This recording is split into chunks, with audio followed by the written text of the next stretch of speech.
નમસ્કાર વિદ્યાર્થી મિત્રો, અત્યારે હાલમાં જે કોરોના કાળ જે ચાલી રહ્યો છે એના લીધે શાળાનું શૈક્ષણિક જે કાર્ય છે વિદ્યાર્થીના અભ્યાસનું એ સંપૂર્ણ બંધ છે. તો ગયા વર્ષની જેમ આ વર્ષે પણ આપણે ઓનલાઈન અભ્યાસ જે છે એનો સહારો લઈશું અને આપણો જે અભ્યાસ છે એને ચાલુ રાખીશું. તો આપણી જે શાળા Vadgam Galaxy school of science એના પ્રમુખ શ્રી કાનજીભાઈ ચૌધરી સાહેબે ઓનલાઈન લેક્ચરનું આયોજન કરેલું છે. તો દરેક વિદ્યાર્થી આ જે ઓનલાઈન લેક્ચર્સ છે એનો લાભ લઈને પોતાનો અભ્યાસ આગળ ચલાવશે. હવે ધોરણ 9માં શરૂઆત આપણે અહીંયા કરવી છે. તો જે પ્રથમ ચેપ્ટર છે સંખ્યા પદ્ધતિ, નંબર સિસ્ટમ, એ અહીંયા આપણે આજે ચાલુ કરીશું. તો ચેપ્ટર નંબર 1 છે આપણી પાસે સંખ્યા પદ્ધતિ. હવે ચેપ્ટરની શરૂઆત કરીએ એ પહેલા આ જે સંખ્યાઓ છે, અહીંયા આપણે ચેપ્ટરનું નામ છે સંખ્યા પદ્ધતિ. આ જે સંખ્યા પદ્ધતિમાં જે સંખ્યાઓ આવશે ચેપ્ટરની અંદર, તો એ સંખ્યાઓ કેવી હોઈ શકે એના વિશે સૌથી પહેલા આપણે અહીંયા અભ્યાસ કરવો છે. તો ચેપ્ટર નંબર 1 છે આપણી પાસે.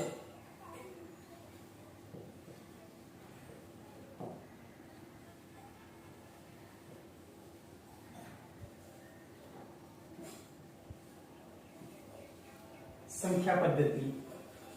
તો સંખ્યાઓ કઈ હોઈ શકે, કેવી સંખ્યાઓનો જથ્થો હોય તો એને કેવી સંખ્યાઓ કહેવાય, કયો ગણ કહેવાય, એને સંકેતમાં તમે શેના વડે દર્શાવી શકો, આના વિશે આજે આપણે થોડોક અભ્યાસ કરીશું. તો એમાં એક નંબર છે, નંબર 1.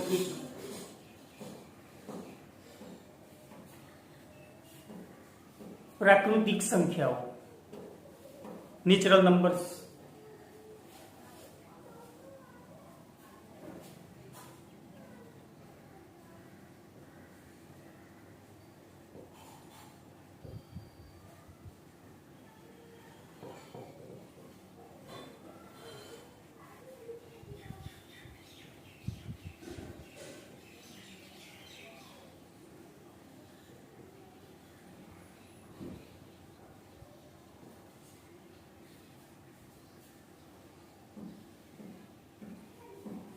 તો પ્રાકૃતિક સંખ્યાઓની અંદર કઈ સંખ્યાઓ આવે, તો 1 થી માંડીને 1, 2, 3 એમ 1 થી માંડીને અનંત સુધીની જે સંખ્યાઓ છે એને પ્રાકૃતિક સંખ્યાઓ કહેવાય. અને આ સંખ્યાઓ જે ગણમાં આવે, આ બધી સંખ્યાઓને જો એક ગણમાં મૂકવામાં આવે તો એ જે આખો ગણ બનશે એને આપણે પ્રાકૃતિક સંખ્યાગણ કહી શકીએ. તો અહીં આપણે લખીશું એમાં એરો આપીને એવી પ્રાકૃતિક સંખ્યાઓમાં કઈ સંખ્યાઓ આવશે. તો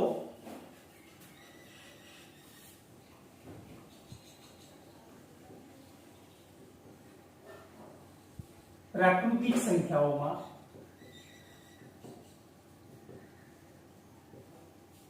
1, 2, 3 ડેશ અપ ટુ ઇન્ફિનિટી, અનંત સુધી વગેરે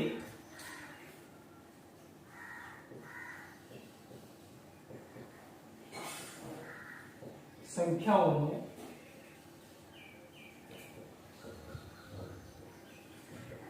સમાવેશ થાય છે. અને આ જે સંખ્યાઓ છે એને જો એક ગણમાં મૂકવામાં આવે તો એ જે ગણ બનશે એને પ્રાકૃતિક સંખ્યા ગણ કહેવામાં આવે છે, જેને કેપિટલ N વડે દર્શાવવામાં આવે છે. અહીંયા આપણે લખીશું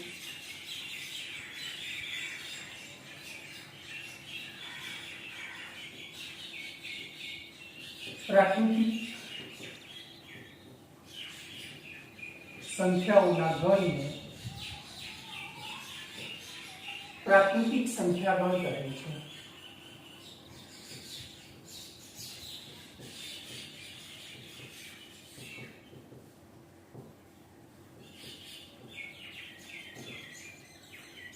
બરાબર કહીશું આપણે એને પ્રાકૃતિક સંખ્યા ગણ કહીશું, જેને સંકેતમાં કેપિટલ N વડે દર્શાવવામાં આવે છે. જેને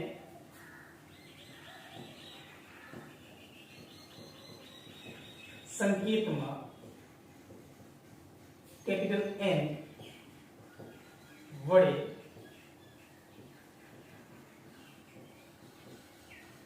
દર્શાવવામાં આવે છે.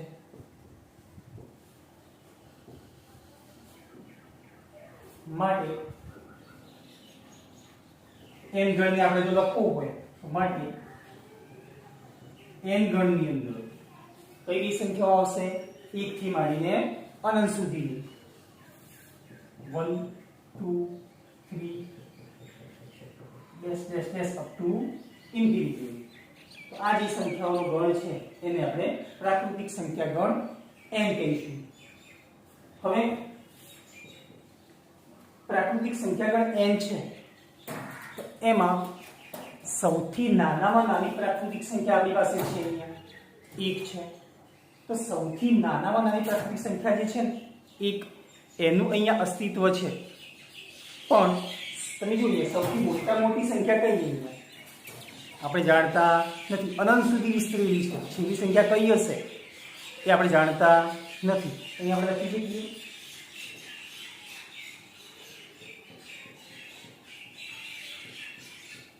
પ્રાકૃતિક સંખ્યાઓમાં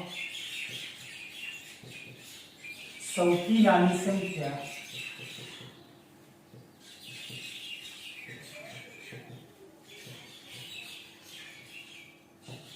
એક છે. એટલે કે સૌથી નાની સંખ્યાનું અસ્તિત્વ છે. એટલે કે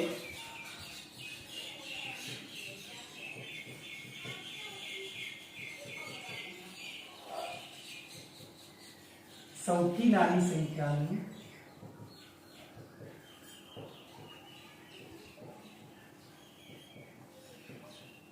અસ્તિત્વ છે. પરંતુ સૌથી મોટી પ્રાકૃતિક સંખ્યાનું કોઈ જ અસ્તિત્વ નથી. પરંતુ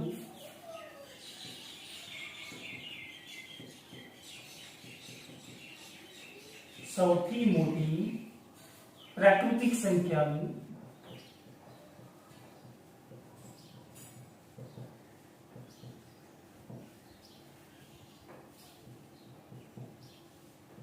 કોઈ અસ્તિત્વ નથી. કારણ કે સૌથી મોટી સંખ્યા છેલ્લે અહીંયા કઈ હશે એ તમે નક્કી કરી શકો નહીં. અનંત સુધી વિસ્તરેલી છે. એટલા માટે પ્રાકૃતિક જે સંખ્યાઓ છે એના માટે સૌથી નાની સંખ્યાનું અસ્તિત્વ છે, પણ સૌથી મોટી સંખ્યાનું કોઈ જ અસ્તિત્વ નથી. એવું અહીં આપણે લખી શકીએ. હવે આ જે પ્રાકૃતિક સંખ્યાઓ છે અસંખ્ય છે. પ્રાકૃતિક સંખ્યા ગણ અનંત સુધી વિસ્તરેલો છે. તો એનો મતલબ શું થઈ ગયો? જે પ્રાકૃતિક સંખ્યાઓ છે એ કેવી છે? ગણી ના શકાય એવી અસંખ્ય છે. તો પ્રાકૃતિક સંખ્યાઓ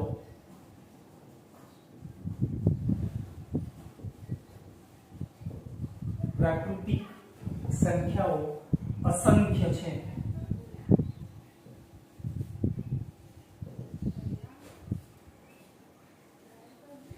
તો આ જે ટોપિક છે એ આપણે જે શીખ્યા છે એના વિશે શીખ્યા આપણે અહીંયા આપણે પ્રાકૃતિક સંખ્યાઓ વિશે, અને એનો જે ગણ છે એને આપણે n વડે દર્શાવીશું. હવે આના પછી સેકન્ડ નંબરમાં પૂર્ણ સંખ્યાઓ, હોલ નંબર્સ.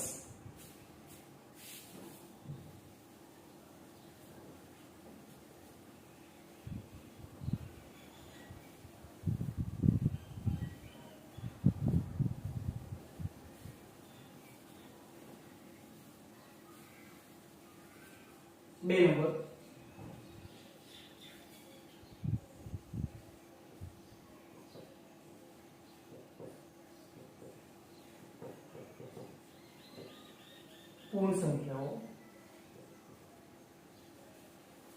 whole numbers.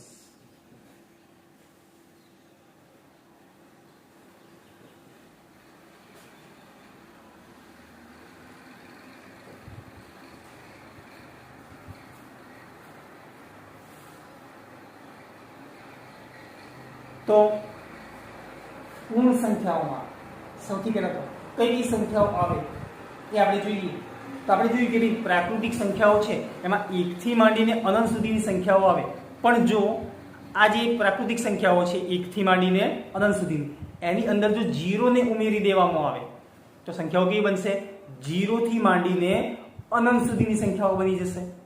1 થી અનંત સુધી તો આપણે જોઈ ગયા પ્રાકૃતિક સંખ્યાઓમાં, પણ એની અંદર જો 0 ઉમેરી દેવામાં આવે તો જે સંખ્યાઓ છે 0 થી માંડીને અનંત સુધીની બની ગઈ. અને આ જે 0 થી માંડીને અનંત સુધીની જે સંખ્યાઓ છે એ સંખ્યાઓને પૂર્ણ સંખ્યાઓ કહી શકાય. અને એનો જે ગણ છે એને આપણે કેપિટલ W વડે દર્શાવીશું. તો અહીંયા આપણે લખીશું પહેલો પોઈન્ટ કે પૂર્ણ સંખ્યાઓમાં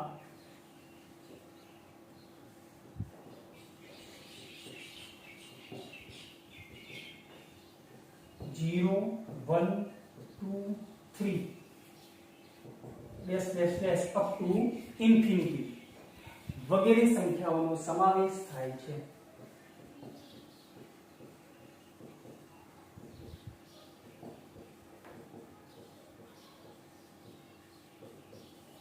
સમાવેશ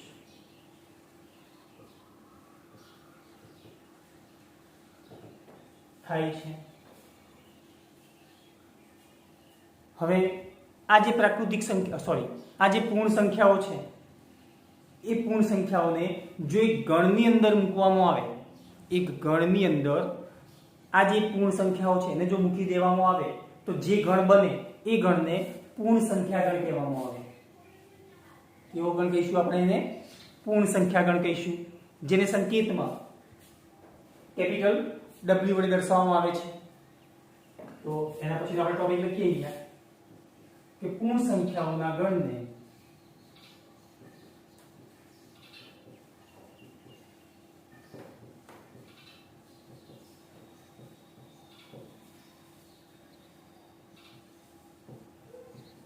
પૂર્ણ સંખ્યા ગણ કહે છે. અને આ જે પૂર્ણ સંખ્યા ગણ છે એને સંકેતમાં કેપિટલ W વડે આપણે દર્શાવીશું, જેને સંકેતમાં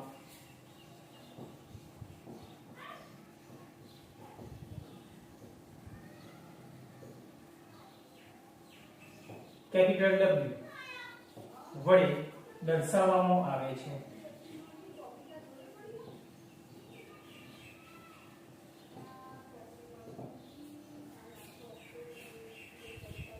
તો પછી આ જે W છે એને આપણે લખવું હોય, કયા ગણને? W ગણને લખવું હોય તો એમાં કઈ કઈ સંખ્યાઓ આવી શકે?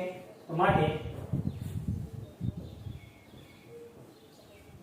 W is equal to set of 0, 1, 2, 3 dash dash dash up to infinity.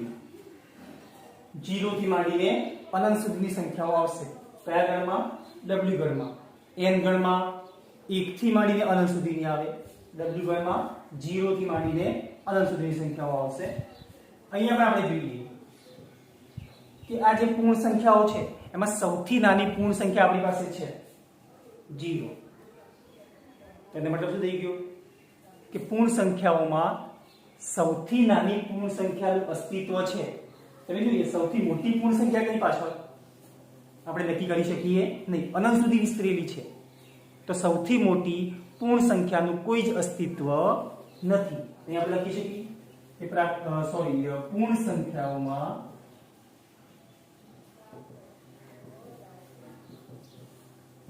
સૌથી નાની પૂર્ણ સંખ્યા કેવી છે? 0 છે. સૌથી નાની પૂર્ણ સંખ્યા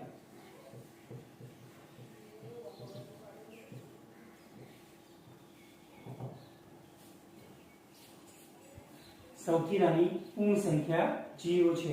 એનો મતલબ શું થઈ ગયો? કે સૌથી નાની પૂર્ણ સંખ્યાનું અસ્તિત્વ છે, એટલે કે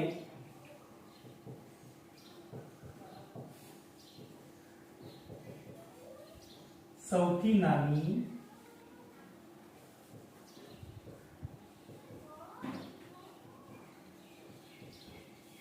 પૂર્ણ સંખ્યાનું અસ્તિત્વ છે.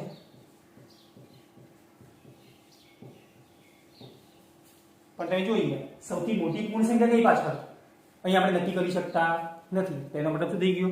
સૌથી મોટી પૂર્ણ સંખ્યાનું કોઈ જ અસ્તિત્વ નથી, પરંતુ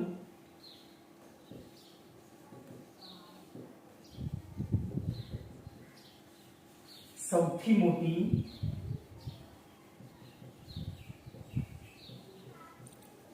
પૂર્ણ સંખ્યાનું અસ્તિત્વ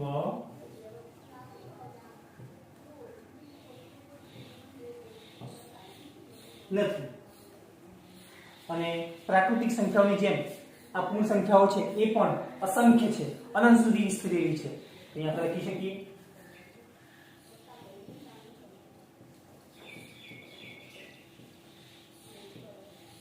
પૂર્ણ સંખ્યાઓ અસંખ્ય છે.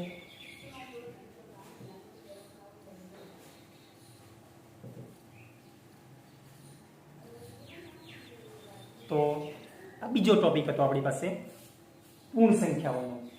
તો પૂર્ણ સંખ્યાઓ વિશે આપણે જોઈ ગયા. સૌથી પહેલા પ્રાકૃતિક સંખ્યાઓ જોઈ 1 થી માંડીને અનંત સુધી.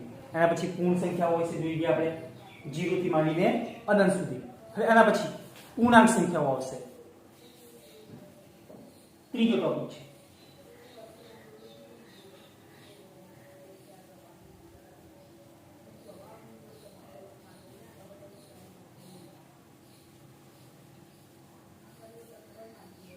તો નંબર 3 પૂર્ણાંક સંખ્યાઓ.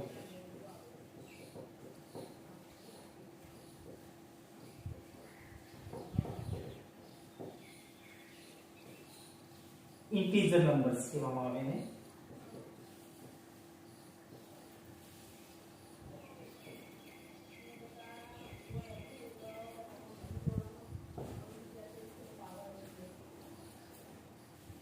તો સૌથી પહેલા આપણે વિચારીએ અહીંયા કે આ જે પૂર્ણાંક સંખ્યાઓ છે એમાં કઈ કઈ સંખ્યાઓ આવશે. તો ધ્યાન રાખજો, પૂર્ણાંક સંખ્યાઓમાં એક તો ધન સંખ્યાઓ બધી જ આવે. ધ્યાન રાખજો અહીંયા કેવી? 1 થી માંડીને અનંત સુધીની બધી સંખ્યાઓ આવશે. ઋણ સંખ્યાઓ પણ બધી જ આવશે. જે ધન સંખ્યાઓ છે બધી જ 1 થી માંડીને અનંત સુધી, એની વિરોધી સંખ્યાઓ એટલે કે ઋણ સંખ્યાઓ -1 થી તમે ચાલુ કરો તો એના કરતાં નાની બધી જ સંખ્યાઓ આવે. 1 કરતાં મોટી બધી આવે, 1 કરતાં નાની પણ આવે, અને વચ્ચે 0 પણ આવશે. ધ્યાન રાખજો અહીંયા. પૂર્ણાંક સંખ્યાઓમાં કઈ કઈ સંખ્યાઓ આવશે? બધી જ ઋણ પૂર્ણાંક સંખ્યાઓ, બધી જ ધન પૂર્ણાંક સંખ્યાઓ અને 0. આટલી 3 વસ્તુનો અહીંયા સમાવેશ થશે. આપણે લખીશું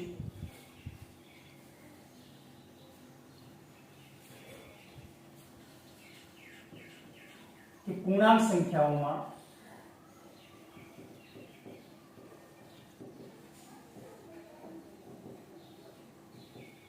કોનો કોનો સમાવેશ થાય એ આપણે લખવું છે અહીંયા. તો બધી જ ધન સંખ્યાઓ,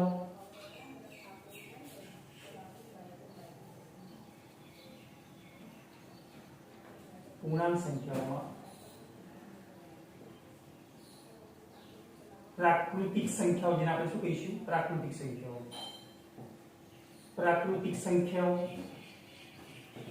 પ્રાકૃતિક સંખ્યાઓ એટલે 1 થી માંડીને અનંત સુધીની બધી સંખ્યાઓ, ધન સંખ્યાઓ બધી જ આવી ગઈ. એની વિરોધી સંખ્યાઓ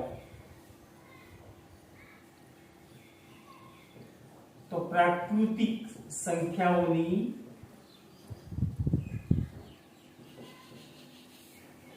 વિરોધી સંખ્યાઓ એટલે કે ઋણ સંખ્યાઓ અને શૂન્ય નો સમાવેશ થાય છે.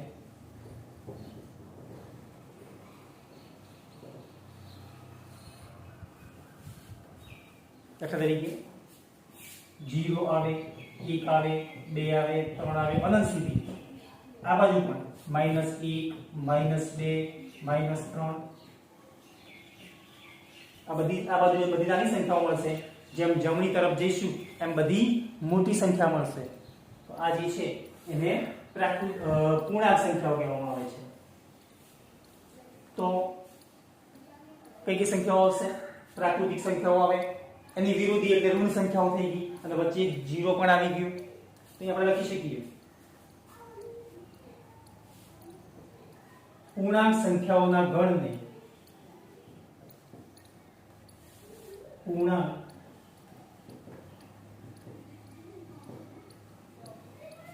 આ જે બધી જ પૂર્ણાંક સંખ્યાઓ છે, કઈ કઈ?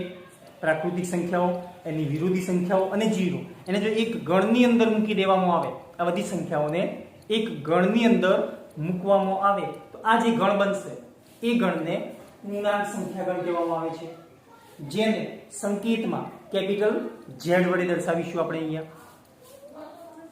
પૂર્ણાંક સંખ્યાઓના ગણને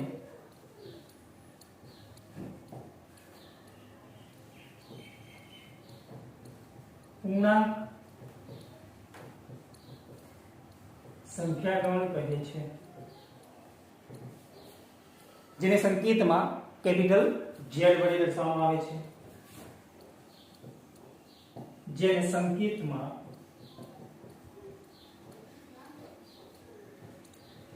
કેપિટલ Z વડે દર્શાવવામાં આવે છે. તો ટૂંકમાં હવે જો આપણે Z ગણને અહીંયા લખવું હોય તો કઈ કઈ સંખ્યાઓ આવે એને ગણ સ્વરૂપે લખીએ. માટે Z is equal to અહીંયા આપણે લખીશું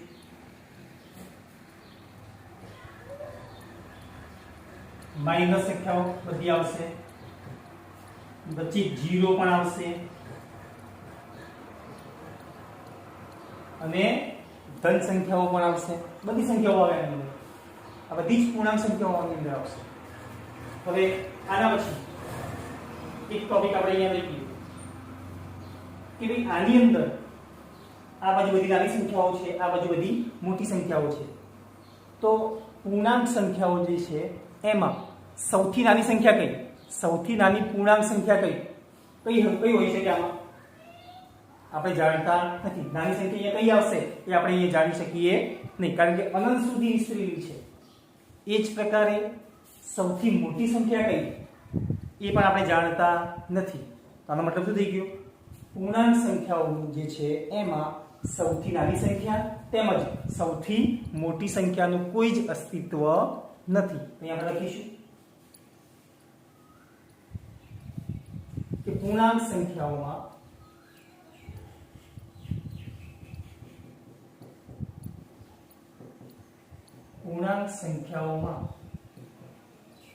સૌથી નાની સંખ્યા તેમજ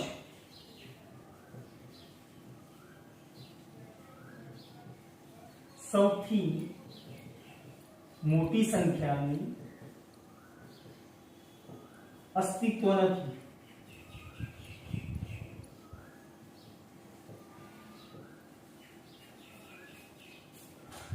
અને પૂર્ણાંક સંખ્યાઓ છે એ પણ અસંખ્ય છે. પૂર્ણાંક સંખ્યાઓ પણ હવે જો જમણી બાજુ પણ અનંત સુધી વિસ્તરેલી છે, ડાબી બાજુ પણ અનંત સુધી વિસ્તરેલી છે. તો આપણે લખી શકીએ કે પૂર્ણાંક સંખ્યાઓ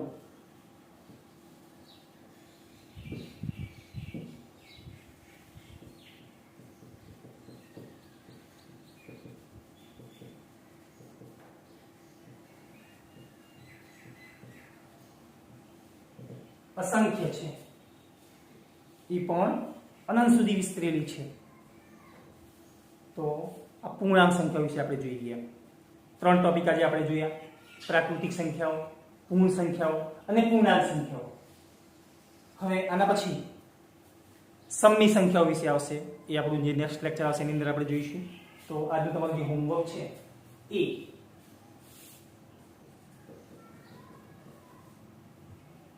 ત્રણે જે વ્યાખ્યાઓ આપણે ચલાવી છે